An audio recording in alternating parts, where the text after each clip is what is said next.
We'll be back from the break. Who's still watching Smart Means Business? Good morning. It's a Good Friday edition from Smart Means Business here. And now we have our business quotes as we kickstart off this hour of the show.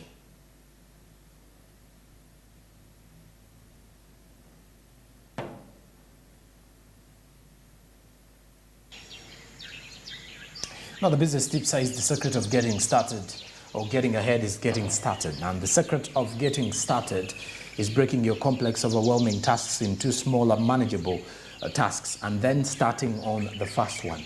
So if you are to get started, is you're supposed to get ahead by starting. If you want to get started, it's definitely start off with breaking down your roles into something you can manage so that you're not left with a huge task to accomplish. And this is exactly what the tip is saying, that for any business person out there, if you want to manage your business more and make it more manageable, try to break it down. Try to break the tasks into smaller, manageable tasks or manageable, at least set out manageable kind of let's say a timetable that will help you execute your duties on a daily. Now, besides that, we also get our quote of the day as we inspire you this morning.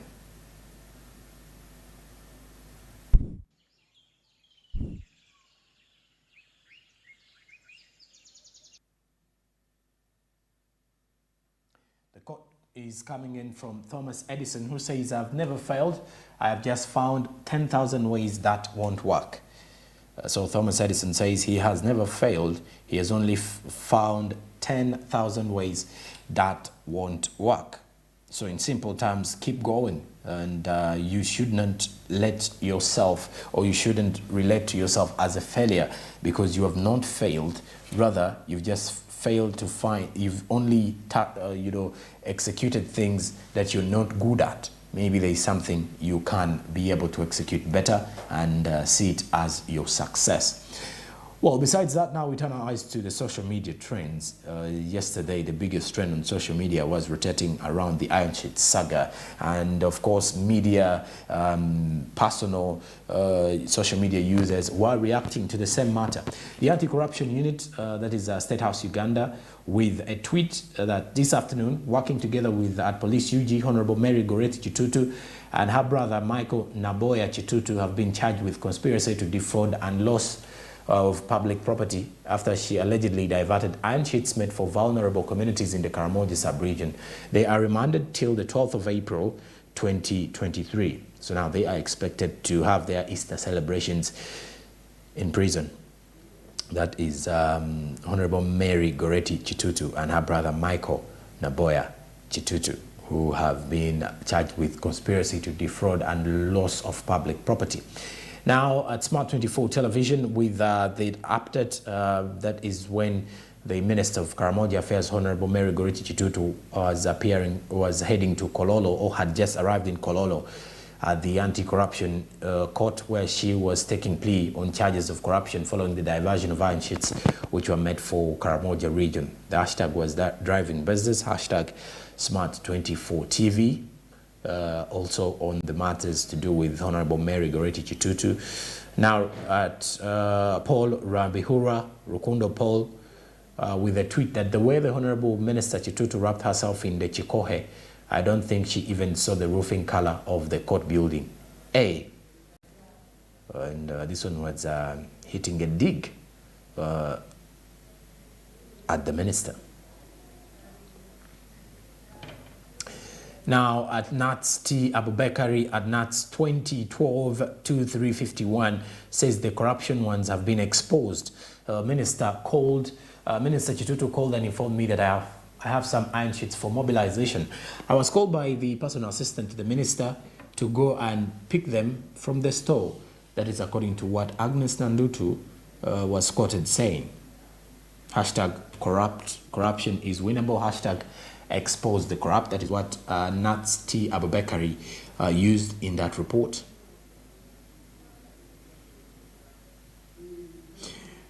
Now, besides that, Matua Job Richard at Job_Mature says, already in anti-corruption court in Kololo, waiting for formal charging of Honorable Minister Mary Goretti Chitutu, the impugned Minister for Karamoja Affairs, hashtag a better Uganda all, hashtag thank you President Museveni, hashtag thank you CID. Now, David Lewis Rubogoya at David L. Rubogoya says, like I said last week, there will be a sacrificial lamb in the Karamoja Iron Sheet scandal, and Minister Chitutu seems to be the match. The people in bigger offices, he quotes, who shared in the loot will most likely go scot-free and investigation will end there. That is according to what David Lewis Rubogoya said on his tweet.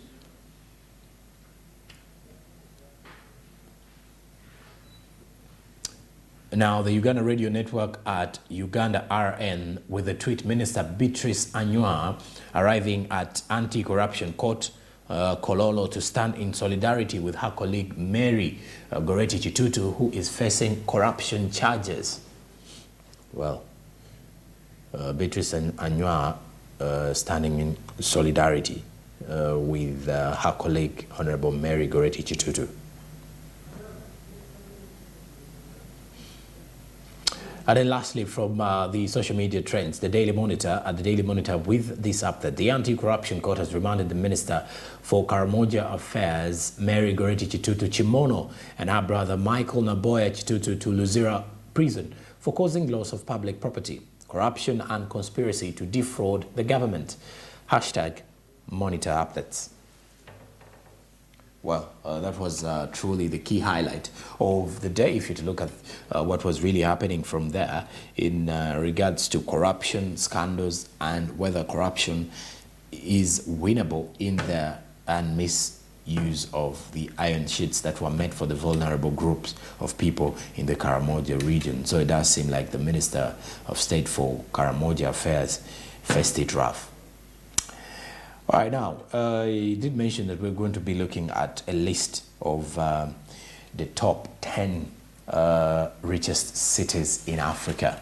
And that is where we are heading to. The investment migration consultancy Henley and Partners published its annual ranking of African cities with the most wealthy residents in its Africa Wealth Report in collaboration with the New World Health. Now, normally when they release this report, it's providing a comprehensive review of private wealth in Africa, including trends in the high net worth individuals, luxury and wealth management, as well as experts of, there's also an expert insight on investing in Africa. So the migration sector investment and economic mobility in the continent is also added. Now let's have the ranking, which is based on the number of millionaires, that is in US dollars, living in these cities. And that is how they rank the top 10 cities in Africa or on the continent.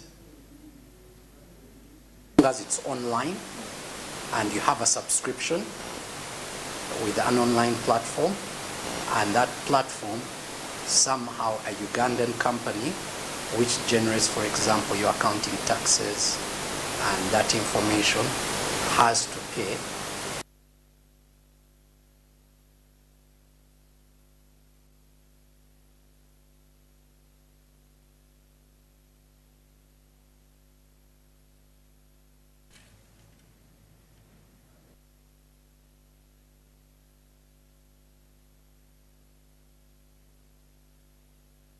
The city of Johannesburg does come in first, as the city is, which was established during the Witwatersrand Gold Rush of 1886, holds the title of being the richest city in Africa. Its affluence is primarily centered in Sandton, where the title of being the richest city in Africa is situated. Its affluence is primarily centered in Sandton, where the Johannesburg Securities Exchange, rather the Stock Exchange, which is the biggest stock exchange in the continent, is situated, and has the headquarters of many majorly African banks and corporations are located. It has a total of 14,600 billionaires, rather millionaires, who are ranked in dollars. Now, secondly is the city of Cairo in Egypt, situated on the banks of the Nile River, holding significant historical importance and is renowned as one of the most crucial cities globally It also boasts the highest number of billionaires of any other African city, as Cairo's primary industry encompasses financial services, telecommunications, retail, tourism, and the basic materials.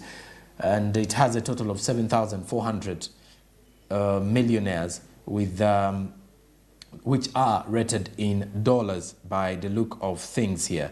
Now, if you're to look at the high net worth of individuals centered in Africa, 7,400 of them based in Egypt, Cairo, the capital. Now, third is Cape Town with 7,200 high net worth individuals. The urban center boasts Africa's most luxurious neighborhoods, which include Clifton, Bantry Bay, Fresnay, Landoduno, Camps Bay, Bishop Scout, and Constantia. Now, these areas have the highest prime residential rates on the continent, comparable to cities like Washington, D.C., or Berlin. And additionally, the city is host to top-end lifestyle estates like Steenberg, Atlantic Beach, and Silverhurst Estate. And the major industries thriving in the area are real estate and fund management. Now, in fourth place, we head to Lagos. Now, Lagos is based in Nigeria, which comes into fourth place. Besides that, now, with regards to its population, Lagos does stand as the most populous city in Africa and serves as the primary economic status for West Africa. The affluent, if you're to look at that, is a little bit to do with the fact that the major sectors of the city's economy include basic materials, oil and gas, transportation, and financial services, with a total of 5,400 high net worth individuals in that city of Lagos. Now, besides that, in the fifth place is the city of Nairobi in East Africa, the only city that is in the East African community, which is one of the world's fastest growing cities. Nairobi serves as the economic hub for East Africa. Some of its affluent areas are Runda Estate, Lavington, Kitisuru, Karen, and Mothaiga. Now, Nairobi's major industries comprise financial services, there is retail, estate, there is tourism, media, clothing, textiles, then there's also processed foods, beverages, and cigarettes, with a record of 4,700 high net worth individuals based and living or having running their businesses in the city of Nairobi, that is the capital of Kenya, making it to our number 5 on the list. So that is the ranking is actually based on the number of millionaires in US dollars living in these cities, if you are to look at that. So by the look of things, Nairobi has 4,700 millionaires, $1 million in terms of that. Yes, dollar millionaires, if I'm to put it in that way. Now, the other cities on the list include Durban with $3,600 millionaires, Casablanca in Morocco with $2,800 millionaires. In number 8 is Pretoria in South Africa with $2,400 millionaires. Number 9 is Accra, capital of Ghana, with $2,000 millionaires. Then number 10 is Luanda, the capital of Angola, with $1,800 millionaires on that list of the top 10 most rich cities in Africa. It does seem to be like South Africa has more of the cities in there, with a total of 4 cities: Pretoria, Durban, Johannesburg, and Cape Town in there. The other cities are coming in from North Africa, which includes Casablanca and Cairo. Then the others in West Africa, Lagos and Accra, plus Luanda, which is situated in the southern side of Africa, Angola. It's only one city that is coming in from the East African community, which is Nairobi of Kenya. And please, you need to note that this is a city that is, this is a report that is made on regards to the countries or cities with individuals that are rich in dollars, or millionaires, which cities with which have the highest number of dollar millionaires. All right, now, besides that, away from that particular incident, we now get our eyes offset to our second business update this morning, which is rotating around revenue mobilization and revenue collection, as now the Uganda Revenue Authority is set to collect taxes from the digital economy. And the domestic digital companies and players in there are giving their views on this matter. How best should this be done? Or is it a right move by government to tax the digital economy? Now, in here we have Kevin Wava, who is the Managing Director of Sunbelt Holdings, and also Alan Biamukama, Supervisor, IT Systems at the Innovation Village, with their views on the matter. As it's online and you have a subscription with an online platform, and that platform somehow a Ugandan company which generates, for example, your accounting taxes, and that information has to pay that 5%. So this is going to be a hindrance in terms of adding value. Okay? Because when you go to buy these subscriptions, you already pay taxes. So they're paying taxes in their jurisdiction. For me, who's earning as a local Ugandan from these services, I also have to pay taxes. So it's going to be double taxation on both sides. And I think it's going to be a hindrance. So we need to categorize clearly, and I think government and other stakeholders to fully understand what that impact is going to be. Because a lot of companies are depending on third-party vendors who are using technology, for example, payments. We know we have the Payments Act, the National Payments Act, which came out over a year ago. In there, a lot of the fintech companies, for example, the sector where we are, you'll find that these fintech companies are using software and services that are global in nature. The servers are in multiple jurisdictions, and you have an app here, you log in, you want to transfer your money, you want to buy something on Amazon, you want to sell a product. All these are going to be hindered because every time you're using these services, as a local Ugandan, as the proposed law is, it's going to be having a big impact on you. So affordability is going to come in, whereby a lot of our people, instead of doing financial inclusion, because you're trying to break the barriers, now all of a sudden you are creating a hindrance of having an inclusion of people into the system. And this is why technology is helping barriers be broken.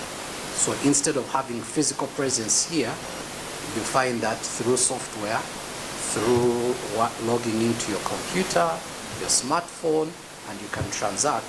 Now all of a sudden, all these transactions that you're going to do, from moving your money, to accessing information, to accessing products and services, everybody will have to pay someone. So imagine what would happen. So the person in the village who had been accessing certain information all of a sudden won't be able to access that information, because now those services are going to what? Impact. So those companies will withdraw those opportunities here because of the hindrance to get into the market. Because now if Google all of a sudden, which we use to search for our information, where we do our advertising, where we do our Google Maps, now all of a sudden as a Ugandan, I'm getting this information free at the moment because they're investing their own capital to be able to get this information accessible to us. So now all of a sudden, if you impose these taxes on them, now immediately that's another cost barrier on that side. So all of a sudden, if the app is not available in our country here, what happens? Those services go on. Everything has a good side and a bad side. If you do a SWOT analysis on this, there are a number of questions one has to ask. Are we ready for that kind of imposed tax that the government wants to impose? Secondly, if this tax is imposed, do we have alternatives? Okay. who's benefiting and who's losing in the end. From my end, I think the disadvantages outweigh advantages at the time we're in right now. In Uganda, number one, I do not think we are ready for that kind of tax. Secondly, we are not having any feasible alternatives, okay, that can outcompete the services that these companies could give us. Thirdly, if you look at the IT maturity that we are, okay, we want to impose this tax. Are we at the same level as these countries that have these companies that offer us the services are at? We are not. And well, of course, by the look of things, in there, some of the players in the digital economy, or what you could call the active players who are predominantly making their money through the digital or e-commerce, have their say in regards to the Uganda Revenue Authority taxing. And now we're joined by Andrew Barigye, who is in here, of course, to make sure that we drive your business here this Good Friday. Good morning, Andrew. Good morning, Joram. How are you doing? I'm okay. And by the look of things here, the Uganda Revenue Authority is intending to increase on the tax base. Yeah, and actually that's quite a very positive move. You know, one thing I'll tell you is that these companies, these digital companies, for example, Google, these search engines, the Netflix, when it comes to streaming, Disney Plus, HBO Max, which operate within the country because people subscribe. But remember, these companies earn clean money. And I mean, you find that there are no revenues that are retained within the economy. You know, it's all you subscribe, you get your salary, subscribe to Netflix, you subscribe to Disney Plus, you know, but still, you know, nothing really transpires in a way. Yet in some other countries, actually, these companies pay taxes to operate in that space. I know. That's why you realize countries, like most especially those in the Eastern Bloc, the likes of Russia, China, South Korea, and North Korea, most of them actually, when they realized, they saw this actually. That's why they develop their own search engines. You know, China has their own sort of a Facebook, which they work in within. Why? They know that these companies will generate money and stay in the economy other than these best Western companies. But then, the big question here is, will these companies be in position to comply? Because what if they comply? That means the cost is going to come back to we, the citizens that are using these various softwares. Let's take an example. Microsoft, you know, a time will come probably, or let me say Google, whereby you have to actually pay some subscription fee. Right now it's free, you access the information for free. They're using their capital to give you this information. But now, imagine a time comes whereby you have to subscribe for you to get Google. You know, imagine how many most especially our industry, it will be really largely affected because we are information based. So I'm looking at all that perspective when these companies are taxed. Though I think it should be done in a way that is a little bit, you know, there should be harmonization, whereby they don't feel so pinched. For example, there are these people that, like YouTube, you know, people earn money from YouTube. You earn your 2 million a month, and but that money is not taxed even. You know, it's free money for you as a subscriber. Only you, when you're paying for the internet, maybe that is when maybe taxed as the internet. Yes, but now you see, what I think now, what these companies might resolve to, in case it's implemented, if you earn 2 million, now YouTube will be paying you like 1.7. It will hold the 300,000 as money. It will pay, like, you know, to the taxes in that way. Well, that can be really okay. But now, getting back now to these related softwares which are developed, because I'll tell you the truth, even the softwares which we develop today rely on international softwares which are already in possession. They are what we call third-party. They call them third-party web, some sort of hosts. I know the name has skipped my mind. Which majority of the personnel that develop softwares, for example, Google Maps. You know, if you're developing your own application that has to do with location, you have to have some incorporation of the Google Maps. You know, very true. And so when Google Maps, now if Google Maps is charging you a fee or a certain price for you to access it, you the developer, the cost is now coming back to you.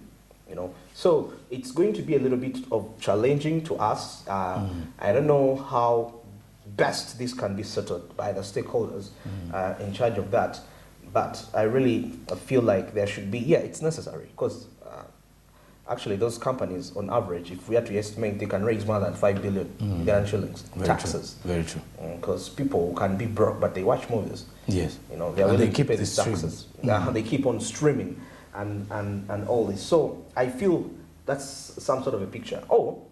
This is also a challenge to us as a country. We can develop our, if we have the ability to develop our own applications, probably. I mean, we can see where we sit down and we develop our own, you know, chat systems where we can, you know, have these, we chat. Of course, a search engine is quite costly because you need to have a network of servers on it.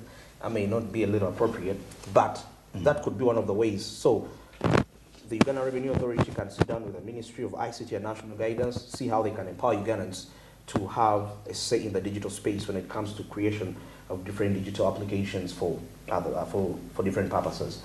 Well, of course, and the URA does intend to continue taxing more, especially the digital economy players, those who are actually dealing in business in the e-commerce sector in the country. Besides that, now we're heading into a break. When we return, though, we shall be having the latest from the world of business in entertainment, and of course, the latest from business in sport. But as we're heading there, remember to invest and grow your investments with Zabu. Today, you can register with the platform. *292# is the USSD code that you will definitely need to use to grow your investments and kickstart of your investment journey. Zabu, my money, my future. Alltex East Africa, do something new. And with the Alltex East Africa, you can easily kickstart of your investment and make it count. Remember, the markets open at 8:15 a.m. and closing time is 3:15 p.m. East African Standard Time. They are fully closed during the weekends and on public holidays. Zabu, my money, my future. Alltex East Africa, do something new. After the break, we have the latest from sports business and entertainment business. Good morning.